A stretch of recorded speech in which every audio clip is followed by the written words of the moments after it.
Well, son of a bitch. Trying to read the Elvis book. I called him Babe. I don't want to burn it, right? I called him Babe. Elvis Presley's nurse. Son of a gun, if we didn't totally shut down on me, you sons of bitches. Like, isn't that wild? Isn't that wild? So, I'll just keep going, motherfuckers. I'm just gonna start off fresh. Okay. Chapter 3. Elvis on my floor again. When I got back to the suite, after Bob and Katie drove the Ford home, Elvis was watching TV. He said, "Well, Mrs. Cocke, you're really making the news. You're a celebrity."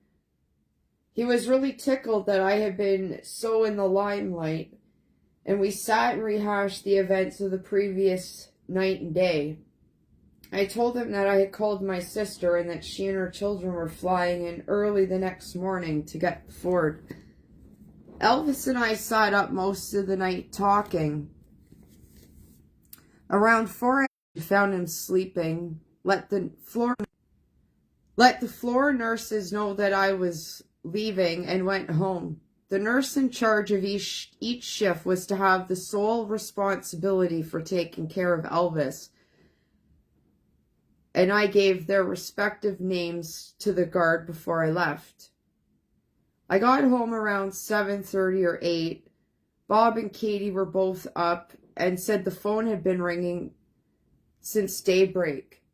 The paper had put my picture in the car on the front page, and there was a big write-up. The phone continued to ring.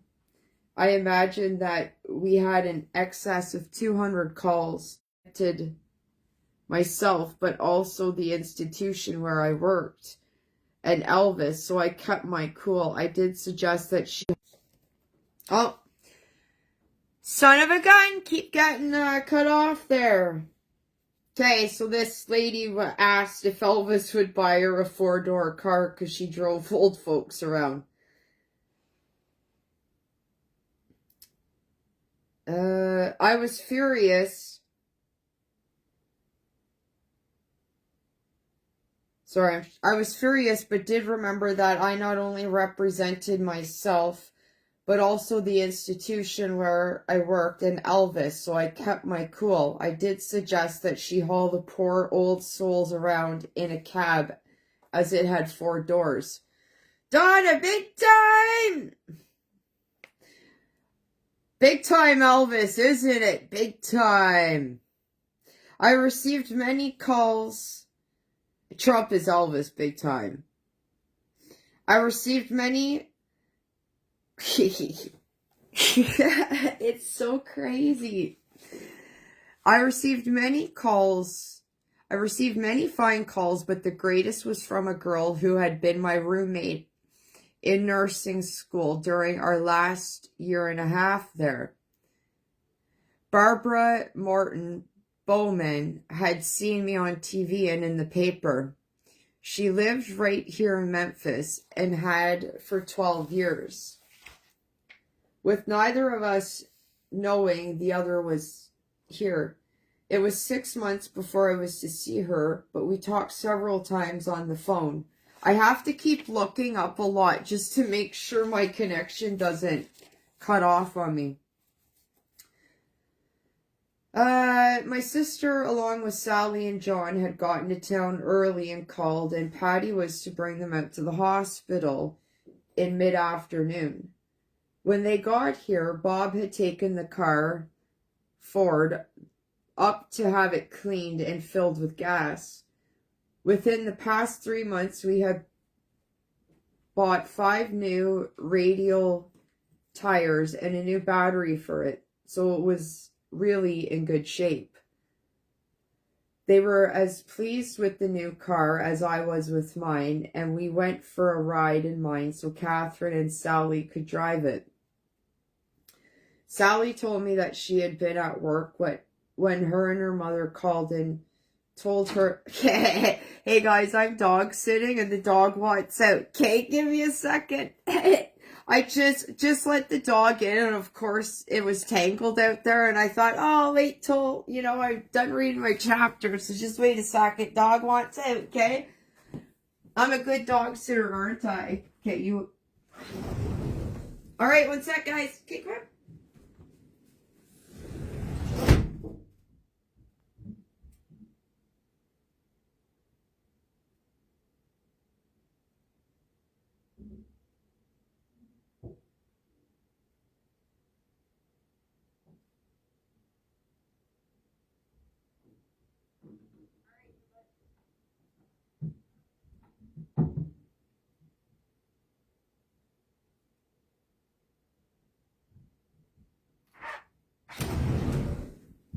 Okay, I'm back.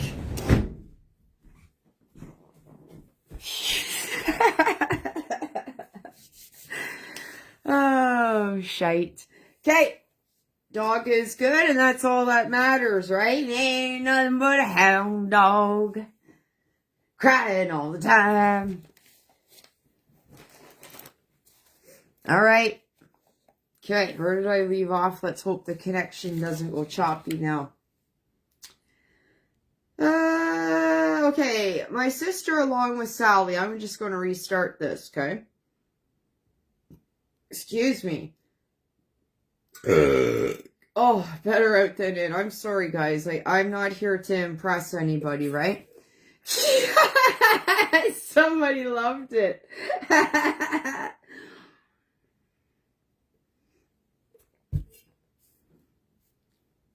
Funny thing too is I've had a plunger on my my deck for days. I got all these really weird signs. Anyways, just thinking about my gas, anyways, my sister, along with Sally and John, had gotten to town early and called, and Patty was to bring them to the house in mid-afternoon. When they got here, Bob had taken the car, bracket Ford, up to have it cleaned and filled with gas. Sorry, I just saw the dog go by. This is not going... you know what? This is what happens when you go live, right? My main responsibility is that dog, right? So... make sure that she's alright. Okie dokie.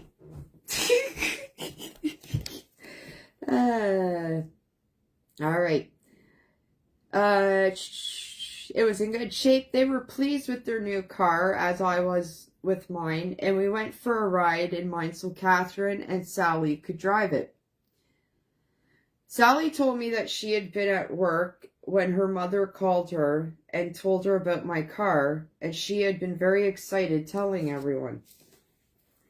Sally went to Eastfield Junior College and worked for Coca-Cola every afternoon, and she, like all kids her age, was beside herself. Daddy was not home when I got my car. As I wrote earlier, he was in Waynesboro, Mississippi, visiting my brother Dick and his family. I called him late Friday afternoon, and Mother had already called them. They were sitting around the kitchen table having coffee and talking about my car.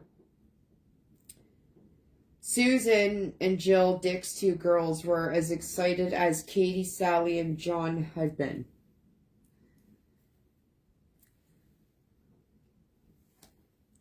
After Catherine, Patty, Sal, and John left, and we tried to settle down at home and get a little rest, which, with the frequent phone calls, was hard to do. I fixed our dinner around 6:30, then around 8:30 or 9. Fixed our dinner around 6:30, then around 8:30 or 9. I was on my way back to the hospital. I didn't keep reading. Elvis was in his room alone watching TV. Several of the fellows who had worked for him were in the sitting room watching TV, as was Linda.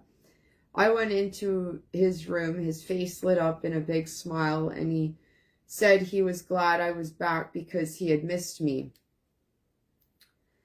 He many times reminded me that he felt better when I was around, and he knew he could depend on me. I was his security blanket, and he didn't hesitate to say so. During the hospital stay, Margaret Rich was admitted to the hospital and was a patient on my floor. She is the wife of Charlie Rich. Although I did not see Charlie Rich. Who is Charlie Rich? And during my Margaret Rich was admitted. She is the wife of Charlie Rich. I wonder if there's any connection to, John Rich of Big and Rich. Charlie Rich. I want to write that down. Charlie and Margaret Rich.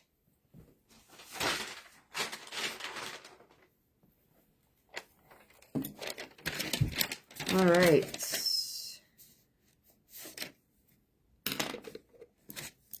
Charlie,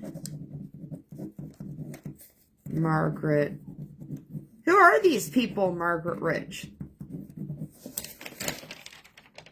Do you guys know who they are? I don't, I can't Google it right now. Give me 1 second. I just want to make sure the dog's not tangled.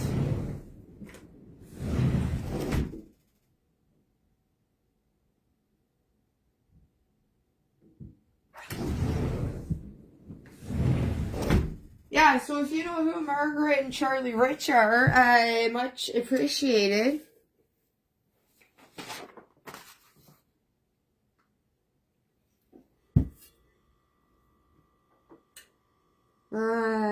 She is the wife of Charlie Rich. Although I did not see him, she was really a nice girl. He wanted to have a suite, but the only one available on my floor was occupied, so she moved down to 16 Madison East. I really hated to see her leave because she was so pleasant. She came back up to the floor many days later, bringing a tray of cheese to Elvis, but he had gone home the night before.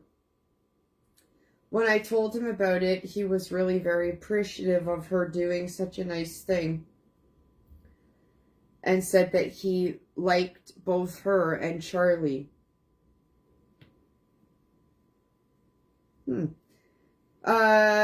We spent every night for weeks following the same pattern I have just mentioned.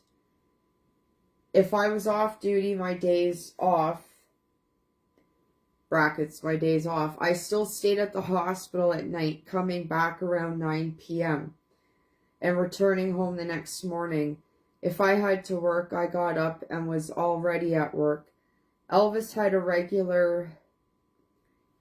regular patient room for me right outside the suite where the guard was.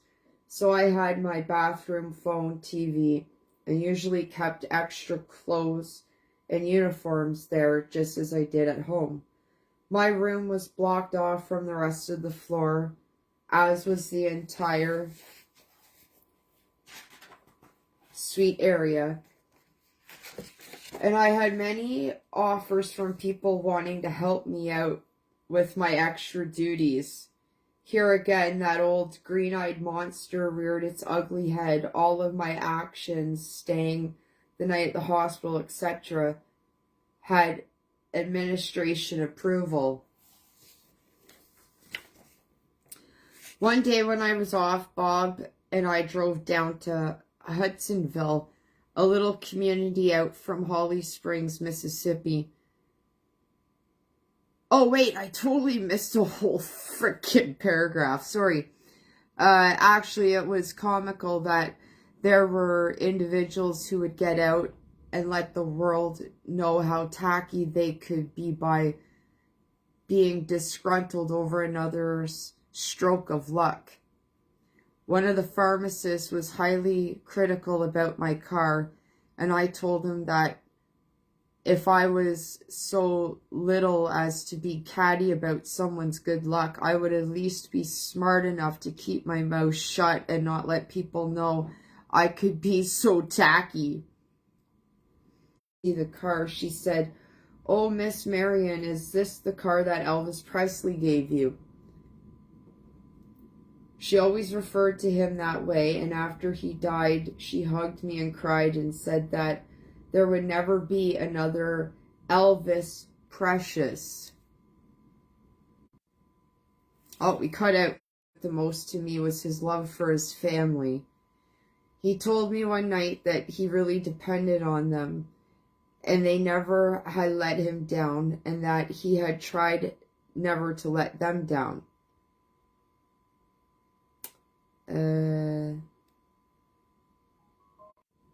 Oh, we glitched again.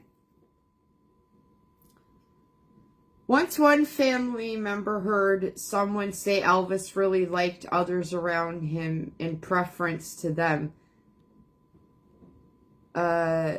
This was not so, else why did he have them so close by him, even living in the same house with him? Well, that's true. He had, like, everyone living in his house, right? He wanted them with him. He spoke with great love for these people. We glitched again. He spoke with great love for these people. He told me again about the events leading to his mother's death, his going to the army, his going to to Germany, and having his dad and grandmother fly over, in brackets, he called Grandma Dodger. How he, Mrs. Cocke, I'll always love Priscilla. Lisa, his daughter, was a favorite subject. How he loved that little girl. She was really the bright star in his life. Holy moly, eh, guys? I still have a headache. I've had a headache since yesterday. I feel like I'm like fighting the fucking devil, guys. With Elvis Presley, like fucking Trump. Like, I'm exhausted from fighting these fucking demons, guys. Guys. My eyes are even sore. Like, Christ. I told you so. I went to the other side. Hold my Timmy's, bitches. Big time. Okay. Holy fuck, guys. I can't get past this last few sentences on the last paragraph on page 49, for fuck's sakes, talking about how Elvis was such a fucking family man. How much he loved Priscilla and what a good dad he was. Fuck. Canadian government doesn't want me to read this. You know why? Because I'm sure Elvis knew Pierre Trudeau, who was the biggest pervert around. Check out Annika Lucas, you dumb fucks. Okay, Mrs. Cocke, I'll always love Priscilla. I always get cut off here, okay? Lisa, his daughter, was a favorite subject. How he loved that little girl. She was really the bright star in his life, and he admitted that he found it very hard to discipline her, but that he tried to be a good daddy. He bragged about Priscilla as a wife and mother, and always said she was a very special person. So went my days and nights. Our talks mainly were family-oriented, but many times we also talked about astrology and history. Elvis was a well-read young man and had an excellent mind. For example, one day Dr. Nick came up on the floor and brought Father Virons, the Greek priest, with him. Dr. Nick later laughed and said that Dr. Virons was amazed at, I don't know how to read it. It almost looks like Elvis's dad's name, but it's not. Father Virons was amazed at Elvis's knowledge of the Bible. Elvis liked Father Virons and said later that he had really enjoyed his visit with him.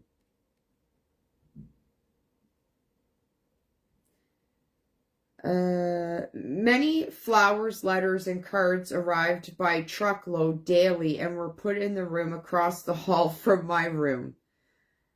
I would select a fresh vase of flowers every day to take into the suite, and Babe would come out every afternoon late, look at the flowers and baskets of fruit, and then he asked us to have the flowers taken to patients throughout the hospital, particularly to the old, the young, and the very ill.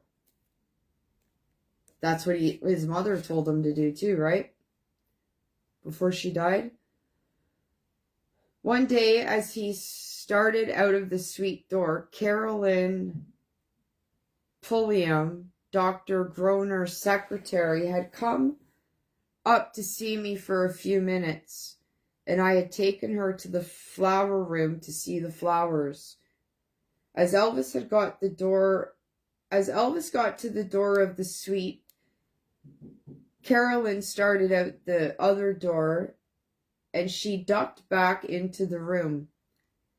I called to her and she came out. I introduced her to Elvis. Carolyn is a beautiful lady with prematurely gray hair, but the nicest thing you can say about her is that she has an inner beauty that outshines her exterior beauty. In that brief moment that they met, Elvis recognized this quality in her, and he later commented that he knew that she was a Christian because she glowed with her love for the Lord. Oh, 1 second. I don't know if the dog's tangled. Okay, 1 sec. Be right back, BRB. Elvis didn't die. He's fucking Trump, you dumb fucks.